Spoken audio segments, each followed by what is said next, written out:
Masood. I look after the UAE business. I'm currently the CEO of YAP UAE. We've launched a couple of months back. Overwhelming response in terms of customer acquisition.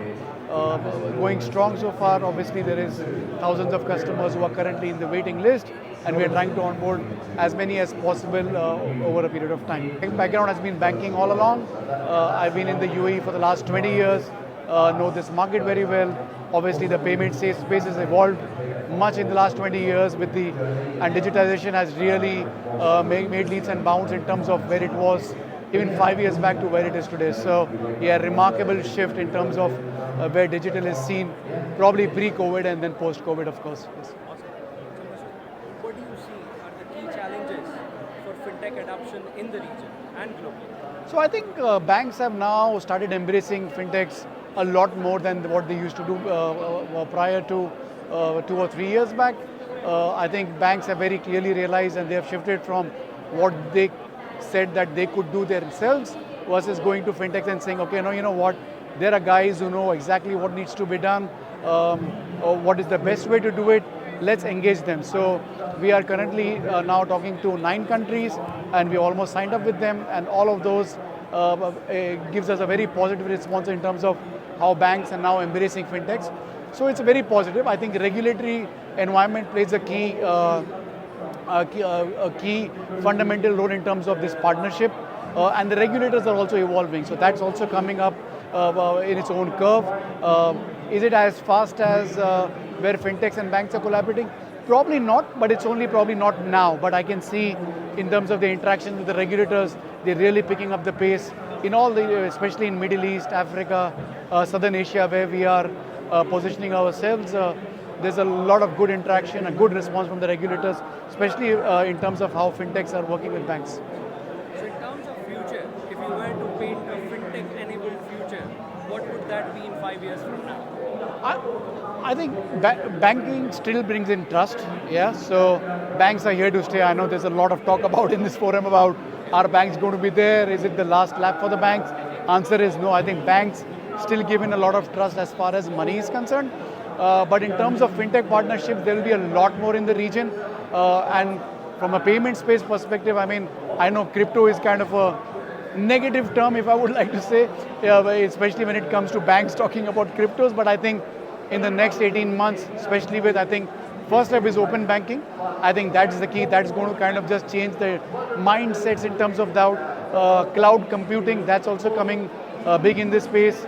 Customer-facing AI is extremely important. Big data, it has to come out of the boardrooms and be very practical in terms of how banks and fintechs are embracing that. And then obviously in the fintech space, in terms of, you've seen buy now, pay later, I think the whole lending and the payment space is going to go through a transformation in the next 3 or 5 years. If you can tell us more about YAP, how it is uniquely positioned in the market, what 3 top USPs that you have. All right, so YAP is a B2C and a B2B as well. So we have, you can open accounts for retail customers and you can also do for business. Obviously, we have partner banks for both of them. For the individual customers, you download the app, open an account, open an IBAN for in less than 20 seconds, complete the process, have your card, and then you can do bill payments, fund transfers, remittances, you can split bills, and we have features, and we have 2 unique products. We have our YAP store, which is the YAP Household and the YAP Young. This is keeping financial inclusion in mind. So the YAP Young is for kids, for children, in terms of giving them financial literacy, and the YAP Household is for the house help, the maids, the drivers, the nannies, who also come as a part of the financial inclusion on how they spend money, how they interact with the children, how they interact in their houses, how they spend money, and obviously the household owner has full view and visibility of what the household help does.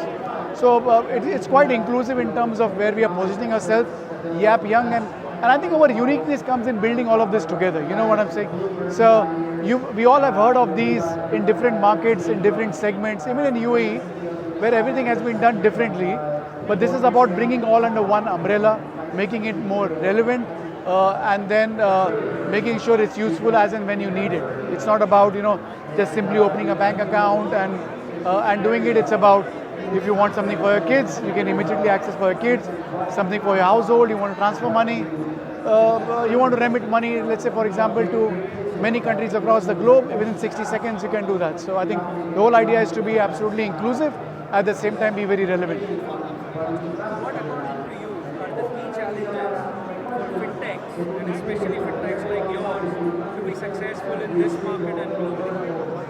I think the entire ecosystem, especially the regulatory framework and especially the free zones and the spaces around it, I think the whole ecosystem is now evolving. If you start with the regulators are now coming up to speed in terms of clearly understanding that fintechs have a play in this area. Largely central banks have been with banks. Now they understand that fintechs and banks need to coexist together.